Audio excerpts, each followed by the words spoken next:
বিলম্বে ইফতার করবেন না কখনো। 1 নাম্বার, দেরি করে ইফতার করা নিষিদ্ধ। ইহুদিরা দেরি করে ইফতার করে। লা ইয়াজালুন নাসু আলা খাইরিন মা আজ্জালুল ফিতরা। বিশ্বনবী বলেছেন, এই উম্মত যতদিন আগে আগে ইফতার করবে, এই উম্মতের কপাল থেকে কল্যাণ কেউ ছিনিয়ে নিতে পারবে না। চিল্লায় বলেন ঠিক কি না?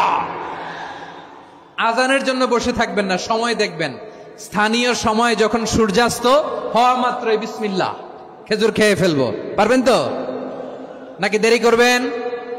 2 নাম্বার, রমাদানের পবিত্রতা বজায় রাখবো। কোনো তর্ক বিতর্ক অশ্লীলতায় আমরা জড়াবো না, ঝগড়া করবো না, সরাসরিও না, ফেসবুকেও না। করবেন কেউ গালি দিলে বলবেন ইন্নী ইমরুউন সায়েম, আমি রোজাদার। আল্লাহর হাবিব শিখিয়েছেন, কেউ যদি তোমার গালি দেয়, কটু কথা বলে, অশ্লীল কথা বলে, রমজানে তুমিও বলতে পারবা না। তুমি বলতে পারবা ইন্নী ইমরুউন সায়েম, আমি রোজাদার। আজকে থেকে নিয়ত করেন, রমজানে কেউ গালি দিলে আপনি একটা গালি দিবেন নাকি? কি বলবেন? রোজাদার, রমজানের পবিত্রতা আমি ভঙ্গ করতে পারবো না।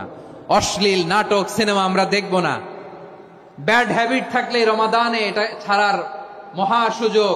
স্মোকিং এর অভ্যাস আছে অনেকের, ঠিক কিনা? চাঁপাইনবাবগঞ্জে আপনারা স্মোকিং করেন? হ্যাঁ, না না আমরা করি না। বলেন করি না।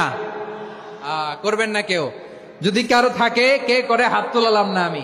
এই রমাদানে এই স্মোকিং হ্যাবিট থেকে আমরা বেরিয়ে আসবো, ঠিক কিনা বলেন? 3 নাম্বার, আমরা মিথ্যা বলবো না। বিশ্বনবী বলেন, মানলাম ইয়াদা কাওলা যুরি ওয়াল আমালা বিহি ফালাইসা লিল্লাহি হাজাতুন ফি আইয়াদা তাআমাহু ওয়া শারাবা।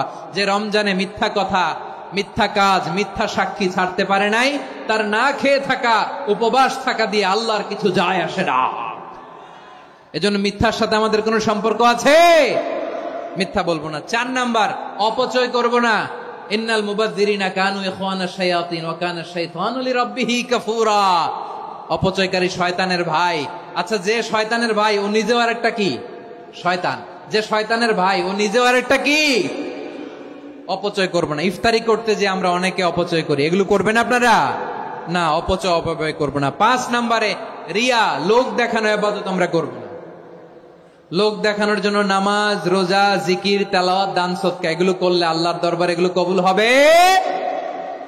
বিশ্বনবী বলেন, দাজ্জালের ফিতনার চেয়ে একটা বড় ফিতনার ভয় আমি করি। সেটা কি? আর রিয়া, শো অফ মেন্টালিটি, লোক দেখানো মানসিকতা। এটা থেকে আমরা বিরত থাকবো ইনশাআল্লাহ। 6 নাম্বার, অনেক গুরুত্বপূর্ণ। ব্যবসায়ী ভাইয়েরা, ব্যবসা করেন কারা কারা? হাত তুলে দেখান তো আমারে। মাশাআল্লাহ, হাত নামান। ব্যবসায়ী ভাইয়েরা, অনেক অসাধু ব্যবসায়ী আছে, রমজান আসলে নিত্য প্রয়োজনীয় পণ্যের মূল্য বৃদ্ধি করে দেয়। এরকম আছে না নাই? এগুলো করবেন না। মজুদদারি করবেন না। পণ্যের কৃত্রিম সংকট বাজারে করবেন না। আপনি লাখ টাকা কামায়া ভাবছেন যে রোজাদারদের কষ্ট দিয়ে ধনী হবেন। এমন রোগ আল্লাহ আপনারে দিবে, কোটি টাকা দিয়েও আপনি হাসপাতালের বিল পরিশোধ করার ক্ষমতা আপনার হবে না। খবরদার। শেষ বয়সে দেখবেন কি কষ্ট আপনার হয়। আপনি রোজাদারদের কষ্ট দিচ্ছেন, আল্লাহ আপনার সুখে রাখবে? আল্লাহর দোহাই লাগে, আমার ব্যবসায়ী ভাইয়েরা এটা করবেন না। আরব বিশ্বে আমরা দেখেছি, আরব বিশ্বের ব্যবসায়ীরা সারা বছরে ব্যবসা করে, রমজানে ভর্তুকি দেয়। আর আমার দেশের কিছু অসাধু ব্যবসায়ী রমজানে গলাকাটা ব্যবসা করে আর সারা বছর সইটার উপর দিয়ে চলে। চিল্লায় বলেন ঠিক কিনা? করবেন না, এটা করবেন না। নিত্য প্রয়োজনীয় পণ্যের মূল্য বৃদ্ধি করা হারাম। পণ্যের কৃত্রিম সংকট তৈরি করা হারাম। মজুদদারি করা হারাম। রোজাদারদেরকে কষ্ট দেয়া হারাম। এটা করবেন না। 7 নাম্বারে সর্বশেষ কথা, অধীনস্থ যারা আছে তাদের কাজের চাপ আপনারা কমিয়ে দিবেন। কাজের লোক, ফ্যাক্টরির ওয়ার্কার, স্টাফ, তাদের প্রতি যদি রহম করেন, আপনার উপর রহম করবে কে? এই পবিত্র রমাদানে 7টা করণীয়, 7টা বর্জনীয় মনে রাখা যাবে তো ইনশাআল্লাহ?